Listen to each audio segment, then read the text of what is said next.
Israa'el mootummaa kiristaanummaadha moo akkasuma kiristaanota osoo hin taane musliimatu akka Israa'el hinjifattu barbaaduu qabaa jechuudha. Garuu immoo kun kiristaanota bilisoomsuufidha. Beetlihaam keessatti kiristaanonni jiru garuu lakkoofsi isaanii waggoota darbanii hir'achaa jira. Akkam bultan kabajamtoota fi hordoftoota mee har'a mata duree wayii waliin haa ilaallu. Namoonni hedduun Israa'el kiristaanotaaf lolaa jiranii jedhu.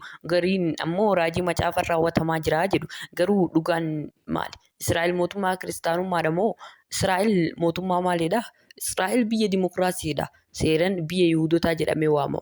Garuu mootummaa kiristaanummaa miti. Lakkoofsi Yihuudoota keessa jiraatanii 73%, kiristaan immoo 1% yoo ta'u, lakkoofsi musliimaa immoo 18%. Kana jechuun Israa'el biyya kiristaanummaa miti jechuudha.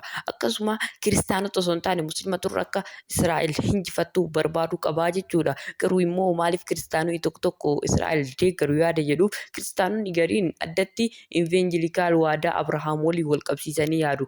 Isaan yaadan deebiin Israa'el gara lafa isaatti raajii macaafaadha jedhan. Akkasuma dhufaatii lammaffaa Yesuus Kiristoos dura wanti ta'uu jedhan amanu. Garuu kiristaanonni hundi akkas hin yaadan. Kaatolikii fi Ortodoksii hedduun lola siyaasaa hin deeggaran. Lolli kun kiristaanota bilisoomsuufidha.